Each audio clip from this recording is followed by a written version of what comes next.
Riverside.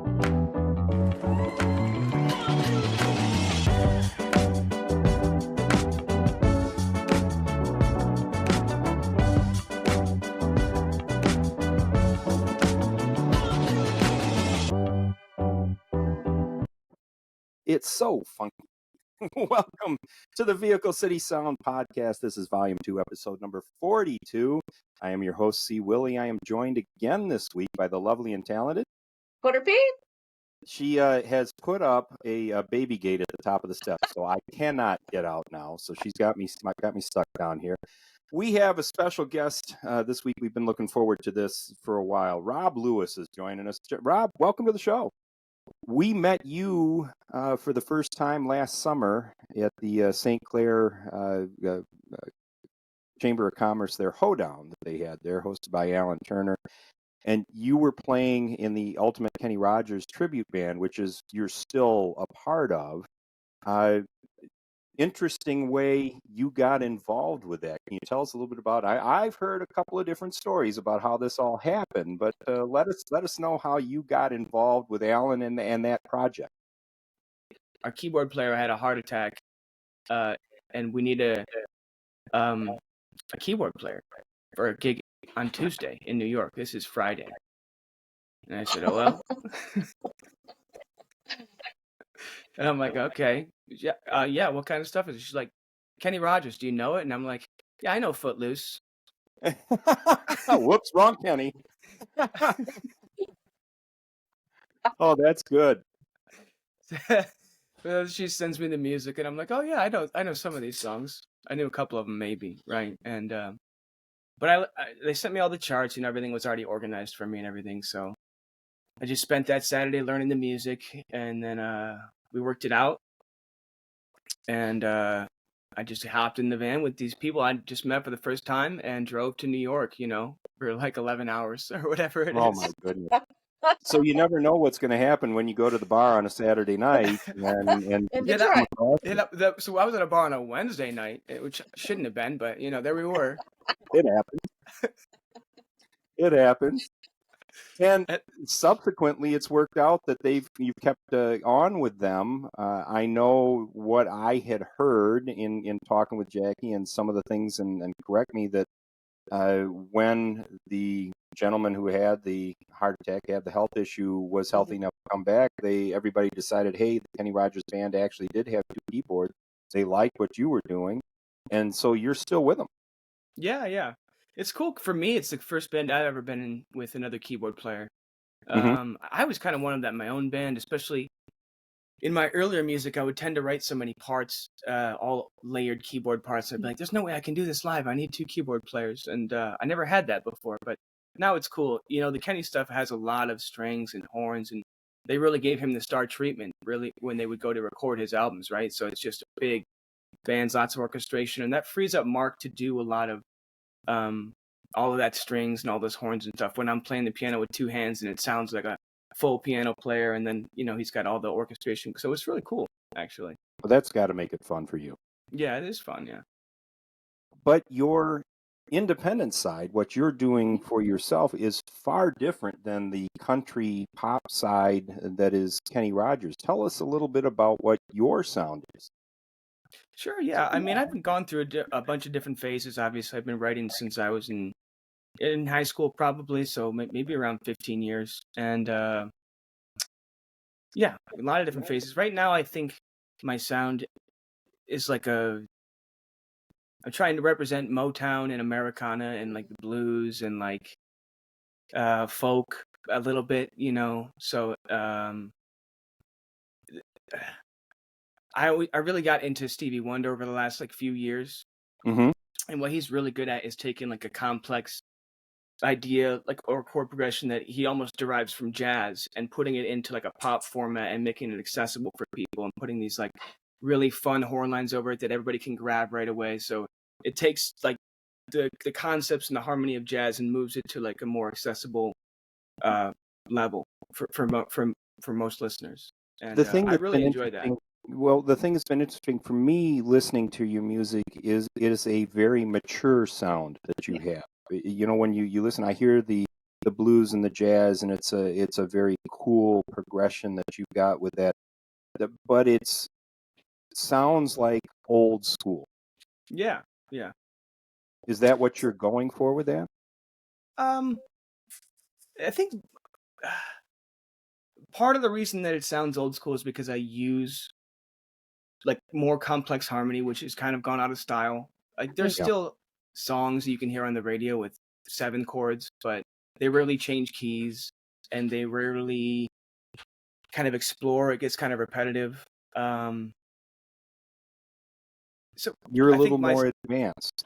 yeah, it's like it's borrowing more from when there was less production and people had to do more with just the instruments and make it still interesting with just one band. So we would have key changes. We'd go here, we'd change to a different key. We'd have this part come in here and we'd layer things in. Now, like songwriting, and there's nothing against modern day songwriting, but it's a lot more about production. So they Yeah. really simplify the instruments and they get everything down to like a few things they really need and they try and make them sound really good, you know? And a lot of the music you hear on the radio nowadays it has some instruments, but they're not all instruments. And what I've been trying to do lately with my music is just put nothing on there that's not real, like just all real organic sounding instruments. And that's another reason why it sounds a little bit older and more dated, because I just want it to be totally organic. It sound like people playing, you know? And that's one of the things that we really like about you, about the artists that we've had on the program, is that it is real music. Mhm. You're Yeah. not manufacturing something here, and Right. I think that's what really makes it cool. The first one that we've got queued up tonight is "Fight No More." Tell us a little bit about that. Yeah, this is a song that I was just sitting at the piano and it's got like that Bill Withers thing to start. It's like it goes from the C up to the F. Yep. Dum, dum, dum, dum, right? And it's like I was just playing with that and I just kept doing that. And then I was sitting on this piano part for a couple months and I was like, I need to write some lyrics. I need to make this into a song. So I did. I like this song. I think it doesn't have any like repeated lyrics. So that Mhm. is something different about it that makes it less poppy, I think. Something that wouldn't be like gravitate towards radio listeners right away. But for me, it's like the consistency of like the parts, how they're cyclical and how it just sort of builds. I think it does kind of start somewhere and end somewhere similar, but takes you on a little bit of a journey. You bet. Mhm. There's a wonderful message with it as well. Let's give this one a listen. Rob Lewis and "Fight No More."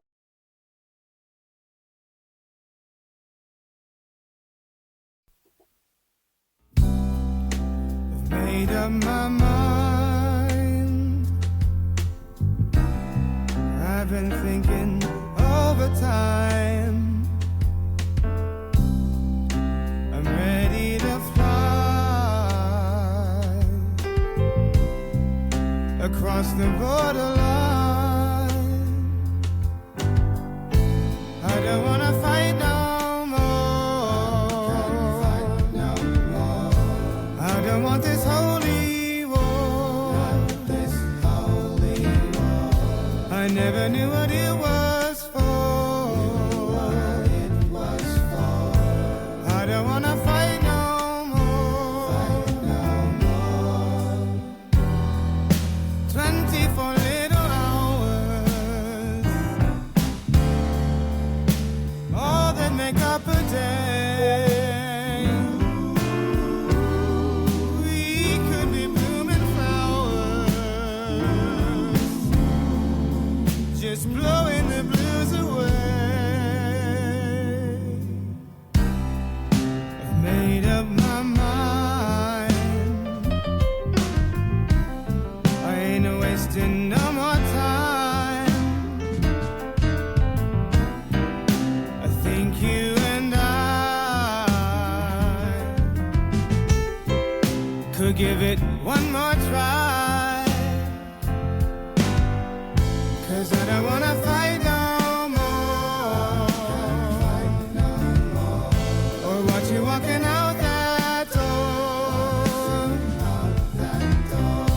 Just tell me what you came here for. I don't wanna fight no more.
me love and sunshine.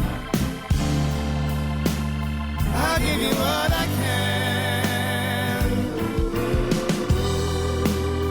And if the world is ending, at least we'll die hand in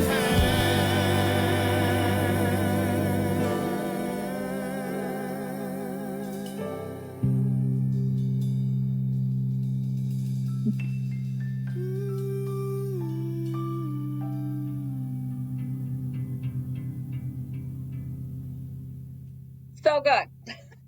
Such a great song. Fight Thank No you. More from Rob Lewis. You know, this is one of the reasons I really love hearing the backstories on what you're doing and what you're putting together, because you really follow that progression, that it is a story from start to finish Yep. without repeating, without having that all in there. So it's a real song. Well, thank you. And it sounds like you have fun with it too. You know, the other thing, I'm listening to some of the little riffs that you're going off on the keyboards there, and it's got to be, you know, from an expression standpoint, that has to be a lot of fun for you as well. Oh, absolutely. Yeah. So tell us a little bit about you mentioned Stevie Wonder. As you know, you've been listening to a lot of that. What got you into music initially, and what influenced you to take you to where you are right now with your independent career? Yeah, sure. It's a kind of a long story, but not too complicated. I mean, I just really loved music from the time I was a little kid. I don't know why. It would just bring up all these feelings in me, and I would just get so excited, or I was really like emotionally in tune to whatever whatever the song was, you know. Mhm. Some people aren't like that, but I, I'm the type of person I can still put on a song I haven't heard in a while, and I can just cry. Like it'll get me that bad, you know. I can relate. So some people just have that extra sensitivity, and I had that. My parents started me. They started my older sister on piano lessons when she was 5, and they told me that I asked immediately when I could do that. So I got to start when I was 5. All right. I was the only one that kept with it out of my siblings. They started us all when we were 5. And I quit for a little bit in the middle because I wanted to play guitar, and my dad said he would rather see me play the piano. So it was piano or nothing, and I quit. Mhm. Quit completely? You stopped with music completely, or you Yeah, just for about 4 years, yeah. Oh, no Yeah. kidding. Oh Mhm. my. So like 12 to 16. I mean, I was young, but I Rebellious. still, yeah. It's just funny, like how my life would be different if my dad was just like, okay, here's a guitar, you know, and if I would still just be playing like Three Doors Down covers or something like that. Probably Yeah. not, but you know, Yeah. like Yeah.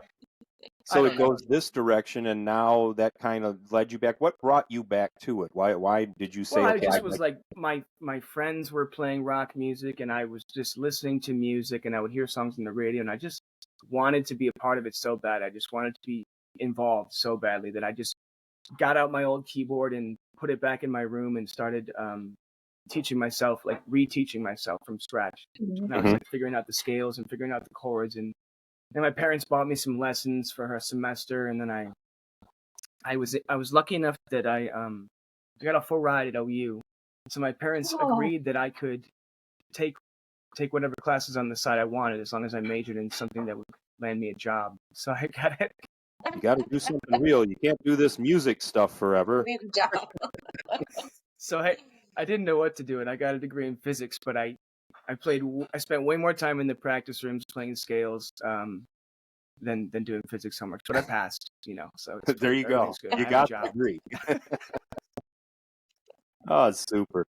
But so then, you know, I took I tried to take classical piano lessons in college, and I didn't have the chops or the know-how or the understanding or the reading skills. So I tried to do a classical piano minor, and they said you have to take private lessons before we'll let you into the minor. I took 1 semester of classical piano lessons, and I was feeling like I'm spending a lot of effort trying to figure out how to make sounds that sound like everybody else, and I wanted to like express myself and Yeah. do something original, even if it wasn't great. It would be me, you know. And I found out they had a jazz minor program, and I just went straight to jazz piano lessons and never looked back. And I had a couple of really great teachers at at OU. One's named Tad Weed. He's dead now, sadly, but he was a great force in the Ann Arbor and Detroit music scene. Fantastic pianist. Other teacher I had was Scott Grinnell. You can still see him playing out in clubs all over the place. He's very busy, great composer, winner of multiple Detroit Music Awards for composition.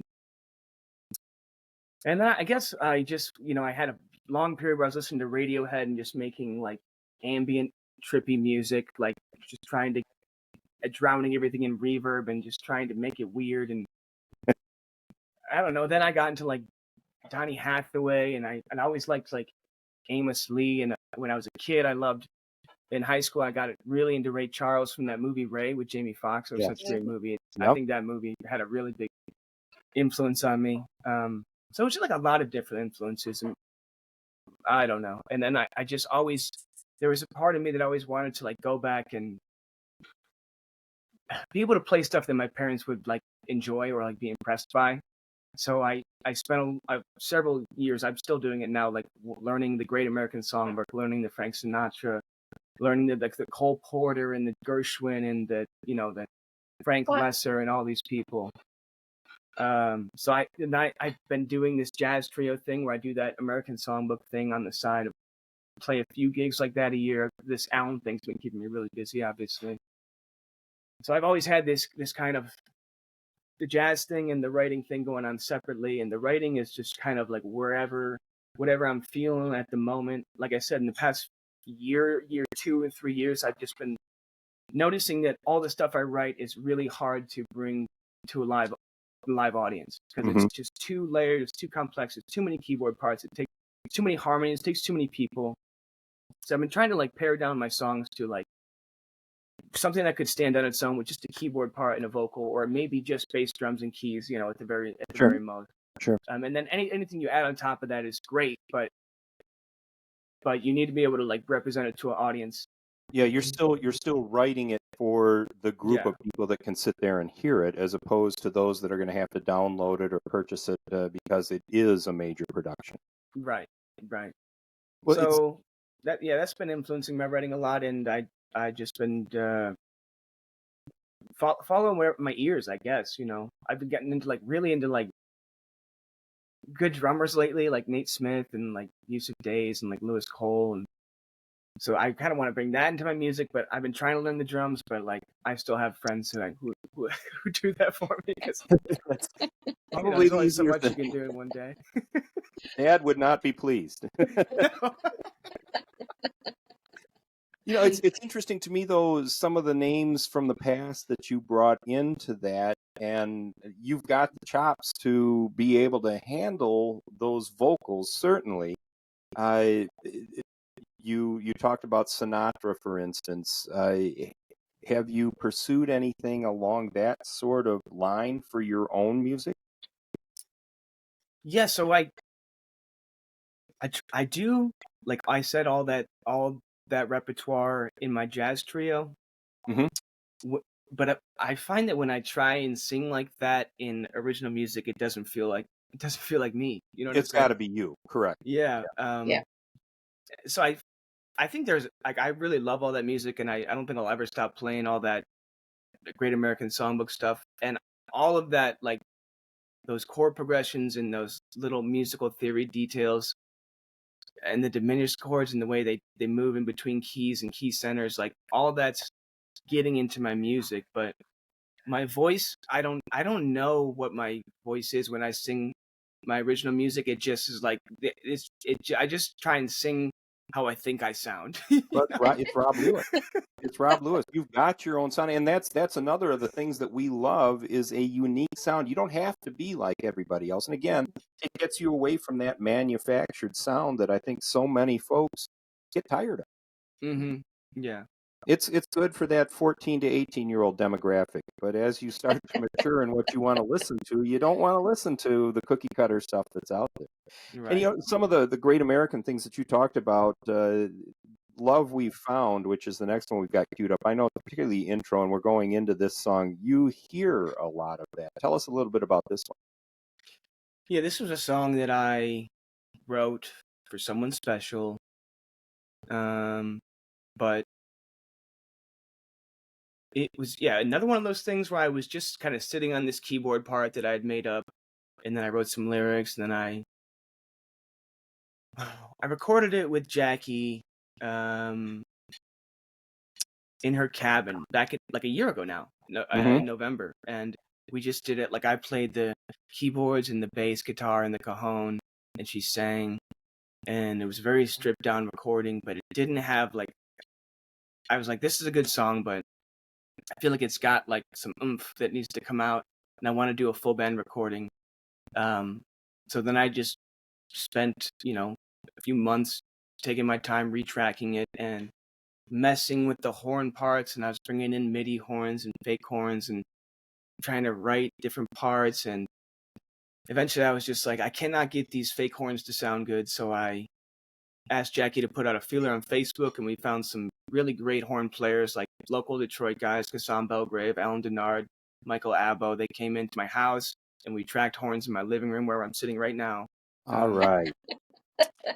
And yeah, I was really happy with it, because I like played with horns and stuff on my records before, but this is the first time I arranged it for a live 3-piece horn section, and we tracked it all at one time, and it does have a little bit of like that live sound and that live energy to it.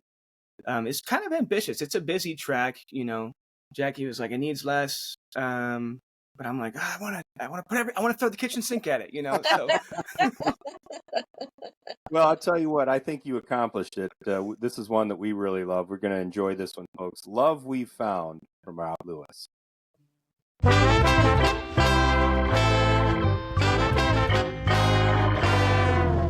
Have you ever thought about what is meant by the euphemism making love? If two people can make love, then what is love made of? Is it all just in the mind? Is it just something that we do to pass the time? Well, I can't find a reason not to say it out loud. Baby, I love you, in the hope that you love me too. I don't mean that I need you, it's just that everything's a little better when you're around. Baby, I'm happy in a way that I have never been. Baby, I'll stay on here in this love we made, all this love we found.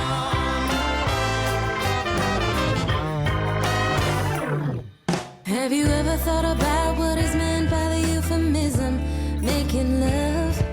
Did you ever think you'd find a thing you could be sure of? Well, I like making love with you, and I love that you like it too. Can't find a reason not to say it out loud. 'Cause baby, I love you, and I hope that you love me too. Don't mean that I need you, it's just that everything's a little better when you're around. Baby, I'm happy in a way that I have never been.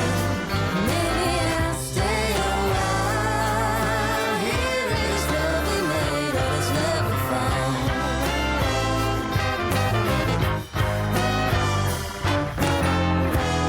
I used to go out every night To find someone who'll treat me right. Now I'm beginning to see the light. I must stay here by your side. Baby, I love you, and I hope that you love me too. I don't mean that I need you, it's just that everything's a little better when you're around. Baby, I'm happy in a way that I have never been. Maybe I'll stay a while here in this love we made, all this love we found. This love we found. This love that we found. This love we found. This love we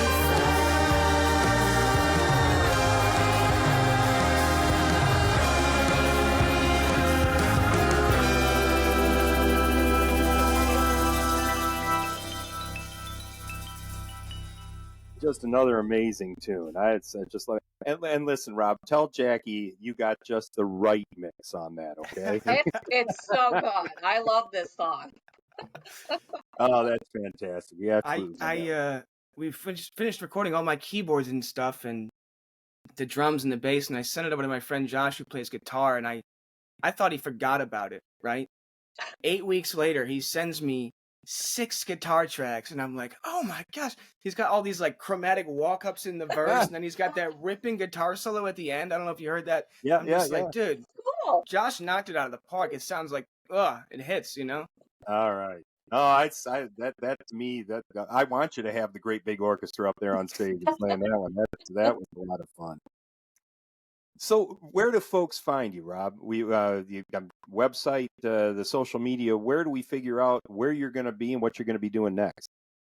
Sure, yeah. You can follow me on roblewismusic.com for my original music. I'm sorry.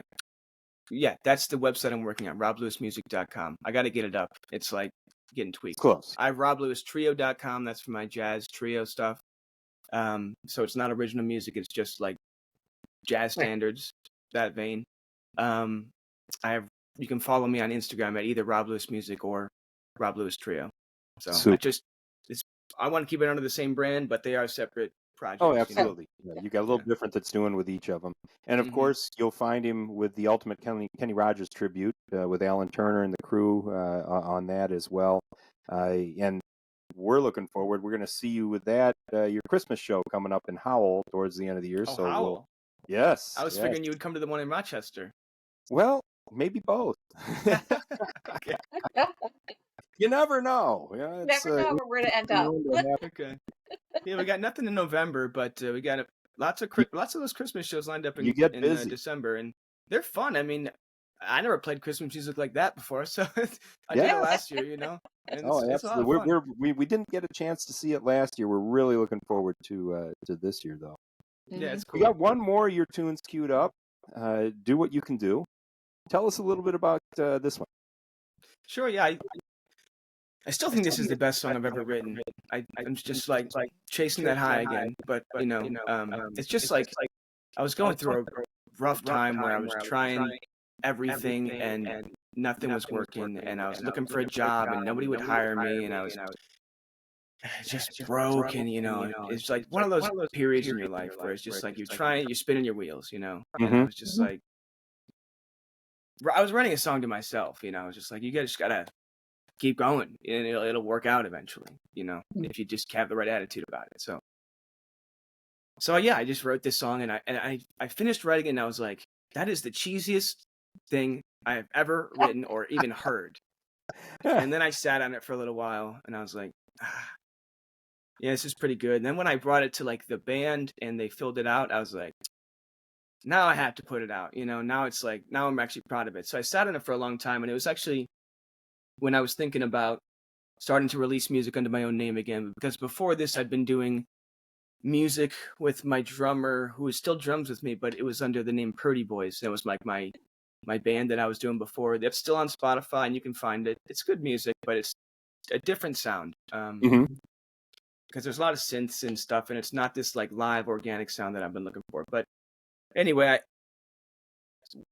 I put out this song first under my name as a solo artist, because I just think it represents like the best side of me on the best day. You know, this is who I am. So, and came out of a time that was probably the worst for you as well. Yeah. You know, you always say I have support around me and great friends and family. You bet. That helps. Well, knowing that, let's give this one a listen. Do What You Can Do.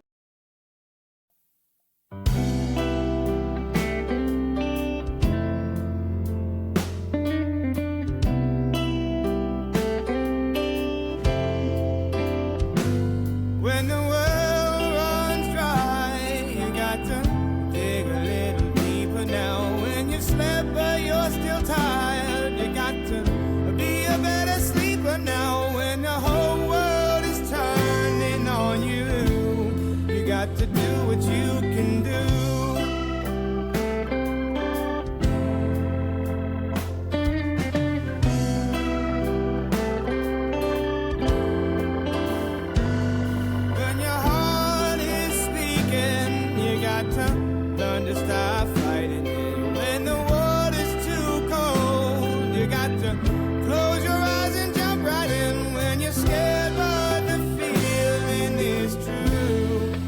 to do what you can do.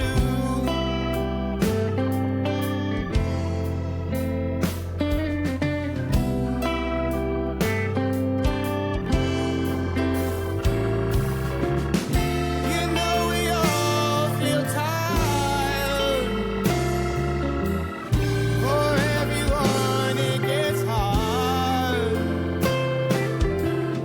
We all get worn down,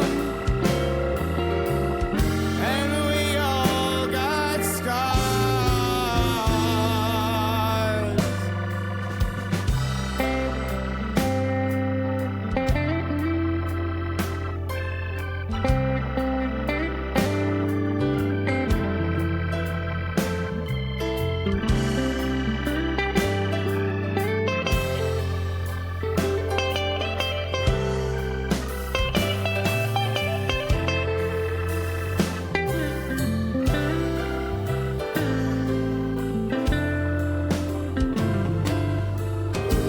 You never thought that it could be this hard.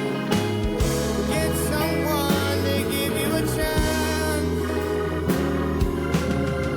You never knew if we could get this far. But we're here, so we might as well dance. When the well runs dry, when you're just getting by, when you feel like you could cry, don't you lay down and die. When the whole world is turning on you, when you're scared but the feeling is true, when it's hard but you know what to do, you got to do what you can do.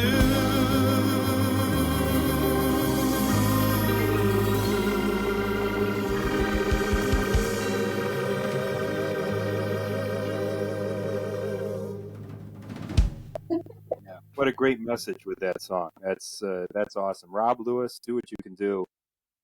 You know, you said early on in the interview tonight that when we were talking about kind of the influences and how you got started, how much you liked the emotions that music strikes in you, and you hear something maybe 10 years earlier that you hear today, and it still makes you feel the same way. I think that's what your music does. I've gotten that through, and of course, this is just a sampling of 3 songs that we've got tonight on the show, but I felt that as we've gone through this, your music really does strike emotion, and that's kind of a unique thing for somebody to be able to do. Well, I really appreciate that. That's what most people are striving for, you know. So that You've means a lot. accomplished it. Thank you. You've accomplished it. There's no question about that. We really appreciate having you on tonight, Rob. Thank you. I just one quick aside. I heard that you guys had a Mojo. Yes, we we had. did. Mojo was on. Actually, the night That's that supposed to come out tonight? we record these shows Yeah. a little bit in advance, and your show is going to be coming out on the 21st of November. That'll be our air date. We are here now on the 7th of November, and Mojo Bo's show is on live about an hour and a half ago. So There you go. Okay. I'm gonna go watch it after this. you bet. We had a lot of fun with him. Man, can that guy talk? Yeah, he can talk, but he can play too. So you know. Oh, he's amazing. He's amazing. And as I said in the preview for that show, I challenge anybody to keep a dry eye through "You're a Gift," which is one of the songs. Oh, that's good. Yeah. But again, we talk about generating emotion from the music. We're fortunate to have folks like you, Rob, on here who do just that. And this has been a lot of fun. It's been a great opportunity to get to know you here tonight. We love your music, and we're looking forward to hearing an awful lot more from you. Well, thank you so much. I really appreciate it. Thank you guys for having me. You bet. Hey, Quarter Peep, who do we have coming up next? We have Money Soup next week. Oh, live from, we found out about them in Vegas. So Yeah, we were in Vegas. Yeah. That's a wrap on it for tonight. We want to say thank you one more time to our special guest, Rob Lewis. Rob, thank you so much for being here. Thank you. For all of you out there in podcast land, you know where to find us. We're on Spotify and all the other major platforms where you get your podcasts.